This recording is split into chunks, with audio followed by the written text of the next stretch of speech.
que nós assistimos, vocês perceberam que as pessoas tiveram que se posicionar diante daquele evento que marcou a história. E o evento marcou tanto a história que daquele dia o tempo nunca mais foi contado como era antes. Não naquele dia da morte de Cristo, mas num dia, quando aquele menino nasceu, a história foi dividida num tempo antes e depois da sua morte. Uma vida curta, mas uma vida que fez com que pessoas lá naquele dia decidissem quem era ele, para eles. Porque ele não precisava de afirmação de quem ele era. Para eles. E pessoas aquele dia se posicionaram. Só que nós achamos que esse é um evento isolado. Aconteceu lá atrás, há quase 2000 anos atrás, talvez, dependendo do dia que Cristo nasceu. Nós estamos no ano 2016, contando com a sua vida. Mas é um engano grande pensar que isso só aconteceu lá. Não, lá aconteceu de forma mais visível, mais notória, mais pungente. Mas acontece hoje. E acontece aqui. Por que alguns de vocês choraram ao assistirem essa peça? Ao ouvirem as declarações de quem estava lá? 6 pessoas. Um soldado, um governador, uma prostituta, um discípulo. Por que vocês choraram? Talvez por piedade do momento da dor, que é comum no ser humano, nós nos compadecermos de quem sofre, talvez por um senso de justiça, porque também é comum a nós sermos tocados pela injustiça, a ausência do direito preservado, a ausência da dignidade conservada de alguém, talvez. Talvez porque você diz assim, esse negócio tem alguma coisa a ver com o meu coração. Mas independente de você ter chorado ou não, hoje tem um tribunal aqui nessa igreja. Não um tribunal mais para julgá-lo, porque ele não está mais para ser julgado, ele é o Senhor dos senhores, o Rei dos reis. Aliás, ele hoje se assenta no trono do rei. Mas você elege no seu coração quem é esse homem. Hoje você está fazendo isso. E o que eu queria hoje, de forma bem simples, para não tirar a atenção e o foco de vocês do que vocês viram aqui, é lembrar a você que você, até o final deste culto, você vai se posicionar. E eu queria que você se posicionasse a partir de uma frase de um escritor inglês chamado C.S. Lewis.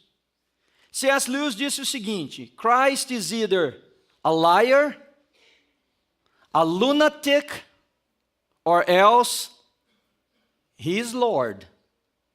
Cristo é um mentiroso, um lunático, ou ele é Senhor. E eu acho que os acontecimentos da sexta para o domingo nos caminham nessa posição, nessa direção de decidir quem é esse homem. Por exemplo, a Bíblia Sagrada diz no Evangelho de Mateus, capítulo 26, versículo 1, que aconteceu que quando Jesus concluiu todos esses discursos, ele disse aos seus discípulos: bem sabeis que daqui a 2 dias é Páscoa, e o Filho do Homem será entregue para ser crucificado. Depois desses discursos, quais discursos? Onde ele disse, por exemplo, que o templo poderia ser destruído e reconstruído por ele em 3 dias. A mulher que estava ali, do povo, que achava que ele se referia ao lugar sagrado dos judeus, não entendeu que ele estava falando de um outro templo, que não é construído por mãos humanas e nem tem tijolo e pedra. Depois, os príncipes dos sacerdotes e os escribas e os anciãos do povo reuniram-se na sala do sumo sacerdote, o qual se chamava Caifás, com o intuito de procurar uma razão para matá-lo. Começava o primeiro grupo a se despontar, e que talvez alguém aqui hoje faz parte dele. Isso é um mentiroso. Talvez, nesse grupo aqui, eles achavam que ele era mentiroso e lunático, porque além de mentir, é um louco, que diz que pode destruir uma construção fabulosa como essa e em 3 dias reconstruí-la. Fizeram acordo com um dos discípulos, Versículo 14, então um dos 12, chamado Judas Iscariotes, foi ter com os príncipes dos sacerdotes, e ele perguntou para eles, o que vocês me dão se eu validar essa posição que você tem? De que ele é esse mentiroso? Nós te damos uma quantidade de moedas de prata. E ele, seduzido por aquela oferta, por aquela proposta, o que ele fez? Cedeu. E ele disse para eles que num determinado momento ele daria um beijo. Beijo é coisa de amigo, beijo é coisa de gente próxima. Beijo é coisa de quem pode penetrar na intimidade nossa. Eu vou dar um beijo nele e vocês saberão que esse é o homem que deve prender. Uma trama armada como essa. Que ele perguntou como é que ele deveria entregar Jesus, enfim. Chegada a tarde, versículo 20. Assentou-se Jesus à mesa com os 12. E comendo com eles disse, em verdade vos digo que um de vós há de me trair. E eles, entristecendo-se muito, começaram cada um a dizer-lhe, porventura sou eu, Senhor, versículo 22. Versículo 23, ele respondeu, o que põe comigo a mão no prato, esse me há de trair. Versículo 26, e quando comiam, Jesus tomou o pão, abençoando, partiu e o deu a seus discípulos, dizendo, e disse, tomai e comei, isto é o meu corpo, que para eles ainda não fazia muito sentido, mas eles compreenderiam que o que ele estava dizendo, como ele diz para você hoje, é que aquela cruz foi a tábua de quebrar o pão. De que ele era o pão que foi partido por amor deles. Versículo 31. Então Jesus lhes disse, todos vós, contudo, vós essa noite, vos escandalizareis em mim, porque está escrito, ferirei o pastor e as ovelhas do rebanho se dispersarão. Mas depois que eu ressuscitar, irei adiante de vós para a Galiléia. Versículo 33, Pedro diz o seguinte, ainda que todos estes se escandalizem, eu nunca me escandalizarei. Mas não estava Pedro ali dizendo agora há pouco que ele se escandalizou? É a revelação da nossa natureza tão temporal, tão volúvel, que diz que ama, que diz que segue, que diz que se entrega, mas a primeira proposta, a primeira sedução, nós esquecemos tudo o que ele nos diz. Pedro também disse assim, eu não. Mas Jesus virando para ele, disse, em verdade eu te digo, versículo 34, que nesta mesma noite, antes que o galo cante, 3 vezes me negarás. Ah, Pedro, disse-lhe para Jesus, ainda que me seja mister morrer contigo, não te negarei. E todos os discípulos disseram o mesmo, não te negarei. Pedro negou quando chegaram para ele e disseram assim, você tem o timbre da voz do povo que andava com aquele homem. Não, eu não. Não, mas um outro chegou e disse, eu vi você lá. Não, eu não. Quando é que eu e você traímos a Cristo? Quando as verdades do reino não são vividas por nós.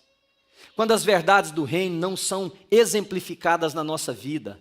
É como se alguém dissesse assim, mas você não anda com ele, você não deu sua vida a ele. Aquele que você celebrou no domingo. Em outras palavras, você diz, não, aquilo lá foi só uma coisa do domingo, foi só um acontecimento isolado. O texto continua, e o capítulo 26 é muito grande para a gente ler todos, mas no versículo 74 diz que quando disseram para Pedro, que havia sido ele começou a praguejar e a jurar, dizendo, não conheço este homem. E imediatamente o galo cantou. Lembrou-se Pedro das palavras de Jesus que lhe dissera, antes que o galo cante 3 vezes me negarás. E saindo dali, chorou amargamente. Não será esse, às vezes, o choro de alguns de nós, quando a gente sabe da paixão de Cristo? O choro da lembrança de que ele já havia nos dito que o nosso amor por ele é pequeno, é frágil, é volúvel. E que você disse, não, eu creio em Deus, eu dei minha vida a Deus, eu vivo para Ele é o Senhor da minha vida. E de repente você esbarra com a coisa mais comum da vida, uma paixão, um amor, uma sedução, uma proposta, um comportamento, um vício, E você o nega. Nega, não dizendo ele não é o Cristo, nega dizendo que a sua vida não é mais a expressão daquilo que ele havia proposto para você. Então, na verdade, nós temos 3 eventos com 3 palavras que eu coloquei com a mesma letra para te ajudar a lembrar dessa mensagem. Primeiro de tudo, nós temos o julgamento. O julgamento de Cristo revela para mim o propósito da sua vinda. Porque Deus amou o mundo de tal maneira que enviou o seu único Filho para que todo aquele que nele crê não perecesse, mas tivesse a vida eterna. Porque pela graça sois salvos, mediante a fé, isso não vem de vós, é um dom de Deus, porque nós estávamos mortos nos nossos delitos e pecados, mas Ele nos deu vida juntamente com Cristo Jesus, porque por essa graça nós somos salvos. Cristo veio com a agenda definida: viver e morrer para atrair a Ele as suas ovelhas. As minhas ovelhas ouvem a voz do pastor. Esses dias para trás colocaram no Facebook, aí nas mídias, eu não sei se você viu aquele vídeo, um vídeo sensacional de umas ovelhas e de um pessoal que chegou e começaram a tentar chamar as ovelhas, e as ovelhas não viam. Vocês viram esse vídeo? Não. Um vídeo pequenininho, mas lindo. Aí veio o pastor das ovelhas depois, que todo mundo já havia chamado, batido palma, sei lá, assoviado. E ele chegou perto da cerca e começou a falar de uma maneira, e as ovelhas lá longe levantaram a cabeça, viraram, e uma a uma vieram para perto dele, e o povo ficou amazed, embasbacado. Jesus veio com um propósito. Queridos, Jesus passou por 6 instâncias naquela noite. Ele foi levado a Anás, ele foi levado a Caifás, que era genro de Anás, ele foi levado ao Sinédrio. Depois você leia toda a crucificação de Cristo. 3 tribunais religiosos, 3 instâncias jurídicas, porque ele vai para Pilatos, Pilatos envia ele para Herodes, que era governador da Judéia, que estava em Jerusalém por ocasião da festa. Nenhum dos dois acha nada, ele devolve para Pilatos, Pilatos então pede a opinião do povo. Uma noite inteira de ultraje, de vergonha, de mentira, de cansaço, de falta de sono. A gente vai dormir tarde, no outro dia o corpo está moído, não é assim que a gente fala? Você fica indisposto, imagina uma noite inteira sendo esbufeteado, sendo maltratado, jogado de um lado para o outro, levando chutes e socos. Uma noite inteira. Qual era a razão disso? O propósito. Jesus via o meu rosto. Jesus via o seu rosto. Ele via cada um dos nossos nomes. E foi tão interessante que naquele momento as pessoas tinham que decidir se ele era um liar, um lunatic or something else. Se ele era um mentiroso, se ele era um louco ou se ele era alguma outra coisa. E pessoas se posicionaram. O sumo sacerdote disse para ele assim: responde, você é o Filho de Deus? E a resposta dele foi o seguinte: tu disseste. Diante disto, ele rasgou as suas vestes, em símbolo de ultraje, de ira. Este é um mentiroso, esse é um louco. Para o sumo sacerdote e para muitas pessoas ele era isso, realmente, foi exatamente isso. Para outros ele era um lunático. Agora eu fico vendo os eventos da história. Lá no Brasil tem um cara que, para mim, ele é lunático. Não sei nem se ele está vivo ainda. Não tinha um cara chamado Henrique Cristo no Brasil? Está vivo ainda? Não, morreu. Pois é. Imagina, o cara diz ele é Cristo. Você olha para ele e diz o quê? Eu olho e digo, louco. Eu, na minha pecaminosidade toda, eu olho e digo, é um louco. Mas será que você não olha para Cristo e diz a mesma coisa que eu digo para o Henrique Cristo? Porque para muitos ele é um lunático. E ali muitos tinham naquele grupo. Mas tinha um outro grupo, o terceiro, que olhou para ele e disse o seguinte: tem algo diferente nesse homem. Tem algo diferente. Deixa eu mostrar um relato que eu separei para vocês, só para te ajudar a pensar um pouquinho. As pessoas que estavam aqui, algumas delas, e outras que não estavam aqui. Pedro, por exemplo, diz em Mateus 16:16, tu és o Cristo, o Filho do Deus vivo. Marta depois que Jesus ressuscitou o seu irmão, em João capítulo 11, versículo 27, ela diz assim: sim, Senhor, eu tenho crido que tu és o Cristo, o Filho do Deus vivo que devia vir ao mundo. Tomé, depois de duvidar, e que Jesus apareceu para eles, diz: Tomé, bota aqui a sua mão, vê que sou eu. A ferida está aqui do meu lado, tem marca nas minhas mãos. Tomé olha ali em João capítulo 20, ele diz o quê? Senhor meu. E Deus tem um grupo que o próprio Judas Iscariotes, o traidor, faz parte desse grupo, que não é o grupo do liar, do mentiroso, do lunático, é o grupo do outro, ele é Senhor, porque Judas, depois de entender, volta para aqueles que lhe deram o dinheiro, e joga, achando que o arrependimento de devolver as moedas mudaria o quadro que ele havia criado na história, que na verdade o livro de Atos diz que foi pelas mãos de Deus que o Senhor Jesus foi entregue, porque o propósito era a minha e a sua vida. E aí Judas joga a moeda e diz o seguinte: eu traí sangue inocente. Não tinha nele pecado. O próprio Pilatos, como Pedro ali disse, em Lucas 23, ele diz o seguinte: não encontro motivo nenhum para acusar este homem. Este homem é inocente. O Herodes também devolveu com a mesma frase: eu não encontro nada nele que mereça a morte. Se não merecia a morte é porque ele era inocente. E o ladrão da cruz, um deles, que um espraguejava, o outro disse assim: escuta, você não tem medo de nós, do que você está falando? Porque nós estamos na mesma sentença dele. Mas nós dois estamos aqui porque merecemos. E esse homem não cometeu mal nenhum.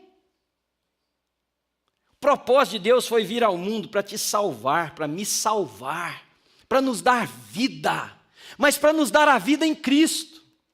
Mas então o julgamento para mim mostra o propósito de Cristo. A sua crucificação e morte mostra a sua paixão, o seu amor, porque Cristo sabia da dor, sabia do que estava por vir, tanto que quando ele vai para aquele jardim e começa a orar, e a dor do momento que está por vir lhe pesa, o que ele diz? Pai, se for possível, passa de mim isso que está por vir.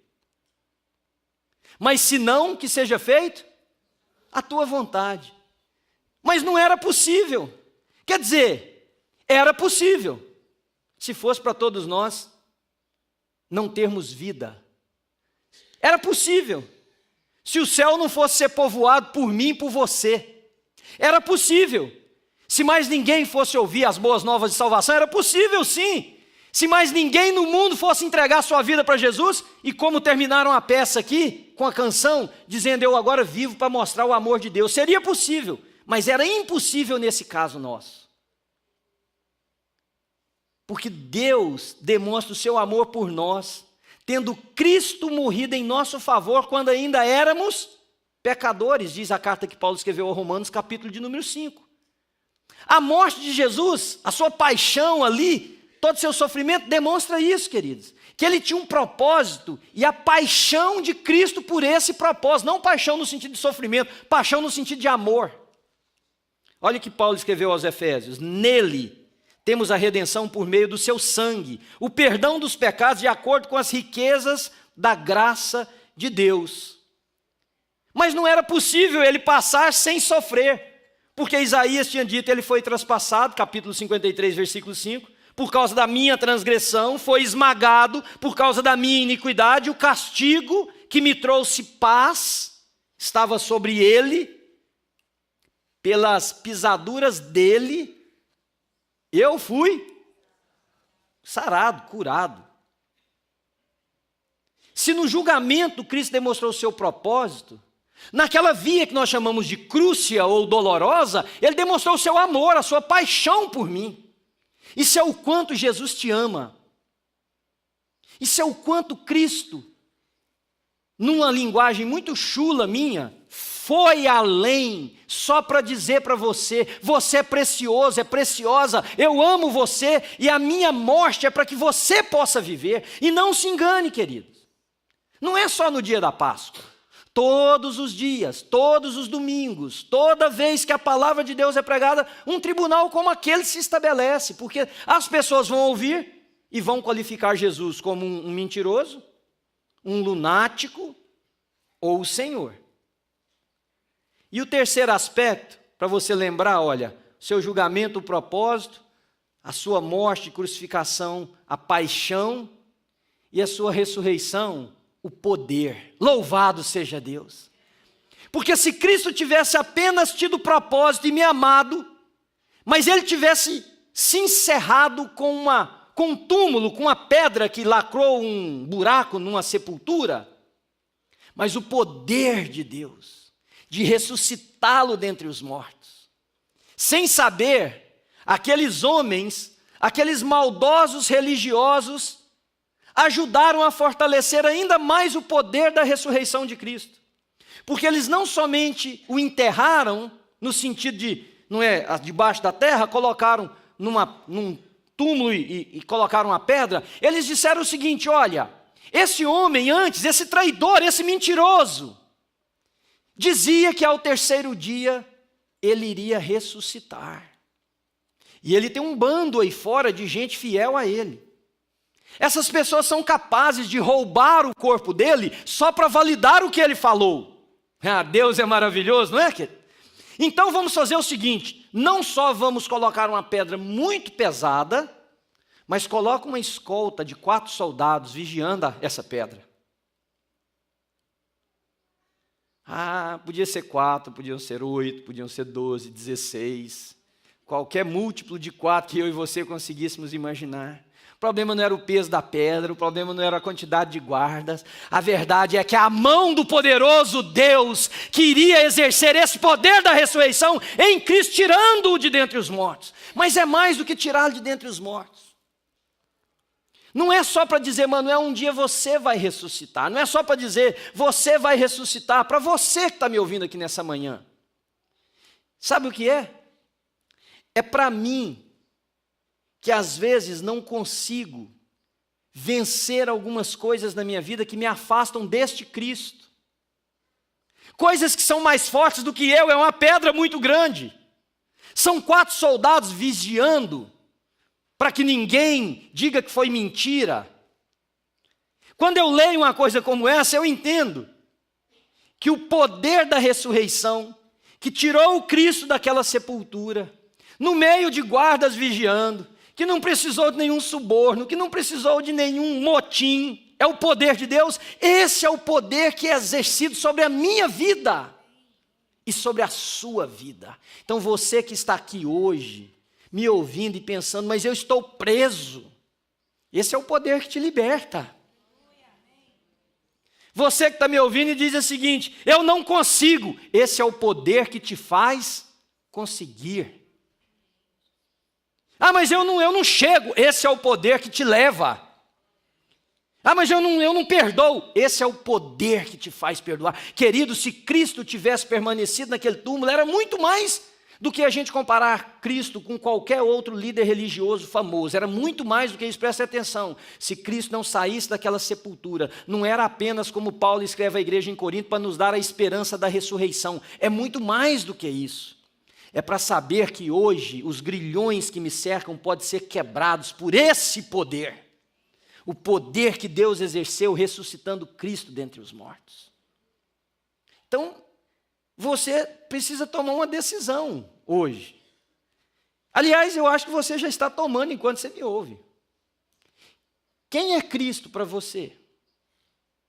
Ele é um mentiroso que viveu naquela época, que enganou pessoas, que fez os outros imaginarem que ele era o Filho de Deus, mas ele não era nada, um louco, um lunático, ou ele é o Deus encarnado, que veio ao mundo por amor de mim e de você. E não tem jeito de você sair daqui sem decidir, esse é o problema. Você diz, eu não vou tomar decisão nenhuma, pastor. Você já decidiu. Porque diante disto, todos nós, ao ouvirmos, já decidimos quem é Cristo para nós. Quem é Cristo? Eu queria te dar uma sugestão do que eu, como pastor dessa igreja, que experimentou a mesma coisa que eu estou te ensinando, tive que fazer um dia na minha vida e eu queria sugerir a você. Se você me perguntar, você tem uma agenda para mim decidir nessa manhã? Eu tenho. Uma que se divide em 4 partes. Primeiro é que você creia que Ele é o Cristo, o Filho do Deus vivo. Quem nós pregamos nesta igreja não é um ícone da história religiosa.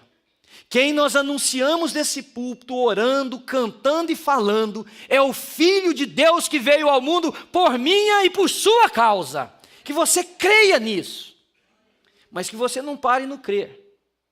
Que você o receba como Senhor da sua vida. Que você diga para Ele, Senhor, entra no meu coração, ganha a minha vida. Entra aqui, Senhor, muda. E com isto, você receba, além da presença de Cristo na sua vida, você receba o perdão dos seus pecados. Receba o perdão dos seus pecados. Pedro, depois teve que ser restaurado, porque aquilo ali estava moendo o coração de Pedro, estava destruindo Pedro por dentro. Quando Jesus vem para ele e diz, Pedro, você me ama? Num encontro fantástico, transformou a vida de Pedro, até Pedro cair em lágrimas e dizer, Senhor, tu sabes que eu não consigo te amar. Eu disse lá que não te trairia e traí. Isso sou eu, é a minha natureza humana. Você tem que crer em Jesus, recebê-lo e receber o perdão dos seus pecados. Mas em terceiro lugar, você precisa entregar a sua vida a Jesus, que uma coisa é receber Jesus na nossa vida. Mas o problema é que muita gente diz que recebeu e segura a vida nas mãos. Se você recebeu, a sua vida é dele. Ele é Senhor. Porque ou ele é mentiroso, louco, ou ele é Lord, Ele é Senhor. E o Senhor é dono. Você tem que entregar a sua vida para Ele. O que significa isso, entregar, pastor? Significa que você precisa desconstruir, me ouça, a ideologia de vida que você tem, ela não é mais válida. Você precisa desconstruir a forma que você pautou a sua vida, ela não é mais válida. Se a sua vida e a minha vida não for pautada pelo Evangelho de Jesus Cristo, e por este, me perdoem usar, recebimento de Cristo na nossa vida, nós não o recebemos. Nós sentimos, como soldado, que disse, olha, eu, como carrasco, eu já vi muita coisa, mas aquele homem era diferente, mas e daí? Eu preguei ele na cruz da mesma maneira. Então não é só você crer, receber. Você precisa entregar a sua vida para Ele. Entregar é desconstruir essa formatação existencial que você criou, baseado nos conceitos que vieram da sua casa, baseado na sua percepção social, baseado, seja lá no que for. Hoje tem que ser pela ótica de Cristo. Eu olho para minha esposa pela ótica de Cristo. Eu olho para os meus amigos pela ótica de Cristo. Eu olho para o mundo pela ótica de Cristo. Fora disso não há entrega. E em último, você viva. Porque Ele morreu para nós vivermos. Ele morreu para botar sorriso no nosso rosto, brilho nos nossos olhos e validade para a gente viver. Então isso é o que eu queria que você fizesse. Que você hoje aqui não decidisse assim, tem algo diferente nesse homem. Tem algo diferente. Eu queria que você fosse além de achar que tem algo diferente. Queria que você cresce nele, que você o recebesse, que você fosse perdoado. Mas para ser perdoado é necessário que você entenda que você é pecador. Foi por isso que ele morreu. Ele não morreu porque eu era muito bom, muito justo, muito correto, muito perfeito. É o contrário. Eu me achava assim. Mas não era assim diante dos olhos de Deus. Era necessário que o sangue dele fosse derramado para que a verdadeira justiça de Deus fosse cumprida e eu fosse justificado mediante o sangue de Jesus. Justificado não para encontrar uma plataforma para agora viver da maneira que eu quero e dizer Jesus morre na minha vida. Porque eu fico assim meio louco às vezes. Daqui uns dias eu vou ouvir alguém que vai fazer assim. Eu até contei isso no programa de rádio. Eu estava assistindo um documentário e eu encerro com isso para nós celebrarmos a ceia. Não sei se eu contei, foi aqui na igreja, acho que foi no programa de rádio. Eu assisti um documentário sobre o índice de prostituição infantil e de uso de droga através dos bailes funks do Brasil.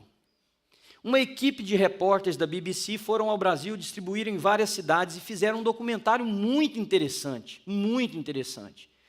que mostra como que os bailes funk, e quem gosta de funk aqui, eu não estou falando nada mal do funk, eu estou contando um evento. Os funkeiros. E foi mostrando. O que eu assisti era na periferia de São Paulo. Fizeram no Rio de Janeiro e em algumas outras cidades. Eu assisti na periferia de São Paulo. E eles então mostraram o índice de droga, de prostituição, de meninas que têm relação sexual com 6, 7, 8 rapazes na noite, nem sabe quem foi. É uma coisa alarmante pelos conceitos, e não é porque eu sou puritano, por qualquer conceito você fica alarmado. Mas daquele documentário, tudo me chamou a atenção, uma coisa que tem a ver com o que eu estou dizendo para vocês, que eu fico assim, o que o povo acha que é Jesus? Um baile funk, um grupo funk, só de mulher, ia fazer um show na madrugada, 3 horas da manhã. E vocês já viram como é que aquelas mulheres do funk, mais ou menos, fazem as coisas? Para estar nu, elas faltam quase nada, gente. E vocês sabem os passos, como é que é, e as coisas, como é que são. E o repórter filmando, elas vêm lá com show de estrela, com cara de estrela, com coisa que balançar o bumbum daquele jeito é ser estrela. Mas, whatever. Aí elas desceram, o repórter com o intérprete perguntou alguma coisa para elas, e elas responderam. Aí ela falou assim, agora o senhor dá licença, nós temos que nos preparar para o show. Sabe o que elas fizeram? Vocês sabem o que elas fizeram? A líder disse assim, está na hora da gente orar. Orar! Falei, não ora não. Faz uma coisa que menos orar. Você está rindo, não ria das funkeiras ainda não, porque às vezes você é uma delas. Não com o que elas têm e o que elas fazem, mas com o seu estilo de vida. Elas deram a mão, abaixaram a cabeça, e elas começaram a dizer, Senhor Jesus. Falei, Senhor Jesus. No final da oração eu estava quase suicidando no sofá da minha casa, porque não é possível que a gente imagine que possa ter esse Cristo que fez tudo isso aqui, para validar um estilo de vida nosso que não tem nada a ver com o Evangelho. E não é a fanqueira, é você que mente, é você que prostitui, é você que engana, é você que trapaceia, é você que vive um estilo contrário de vida do Evangelho, e você valida dizendo, Jesus me deu o que você roubou. Jesus me deu o que você prostituiu. Esse deve ser o liar,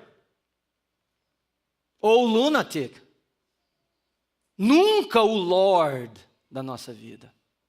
Esse é o mentiroso, o lunático, nunca o Senhor. O que você vai fazer do Cristo nessa manhã?